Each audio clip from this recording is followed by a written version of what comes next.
Assalamualaikum warahmatullahi wabarakatuh.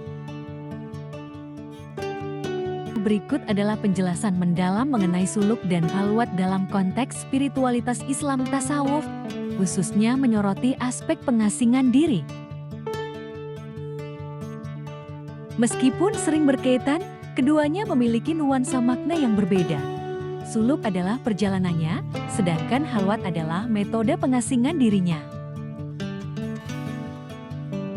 Pertama, suluk perjalanan spiritual. Secara harfiah, suluk berarti menempuh jalan. Dalam istilah tasawuf, suluk adalah disiplin seumur hidup atau periode pelatihan khusus bagi seorang pencari Tuhan salik untuk memperbaiki akhlak, menyucikan jiwa tazkiyatun nafs, dan mendekatkan diri kepada Allah. Kaitannya dengan pengasingan diri. Suluk tidak selalu berarti menyendiri secara fisik di dalam gua atau kamar tertutup selamanya.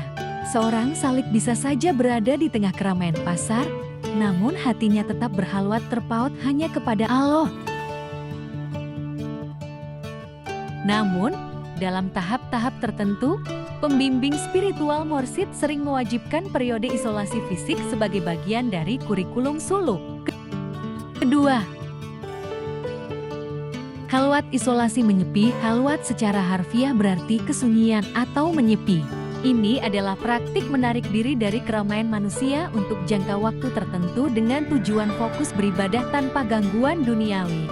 Perincian periode pengasingan diri praktik khalwat berikut adalah detail teknis bagaimana periode pengasingan ini biasanya dijalankan dalam tradisi tarekat atau tasawuf.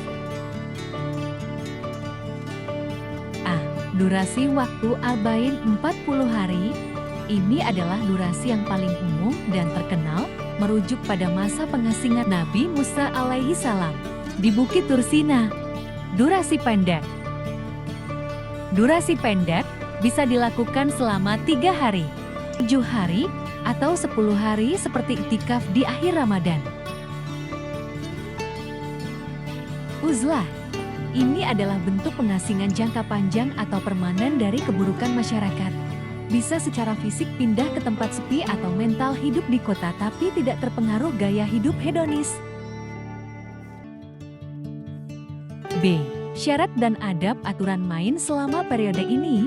Seorang salik biasanya diwajibkan melakukan hal-hal berikut secara ketat, membatasi bicara qilatul kalam, dilarang berbicara kecuali untuk berzikir, membaca Quran, atau kebutuhan yang sangat mendesak, membatasi makan qilatul sa'am.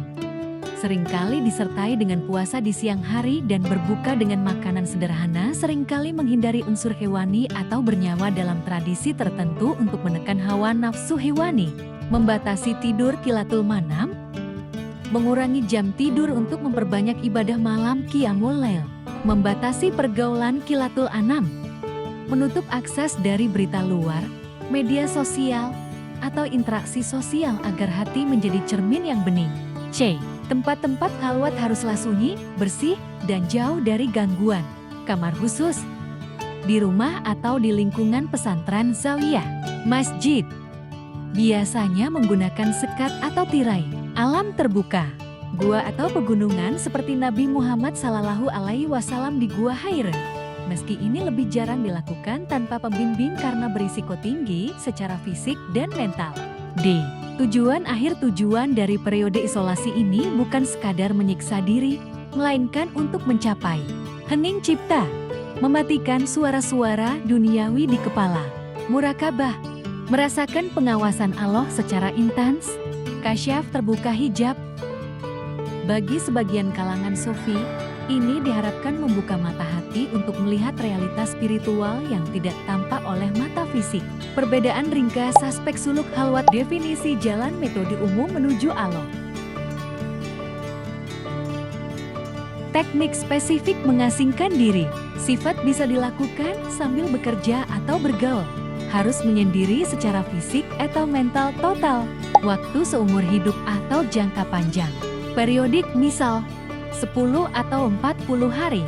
Apakah Anda ingin mengetahui lebih lanjut tentang tahapan-tahapan mental yang biasanya dialami seseorang saat menjalani 40 hari masa khalwat?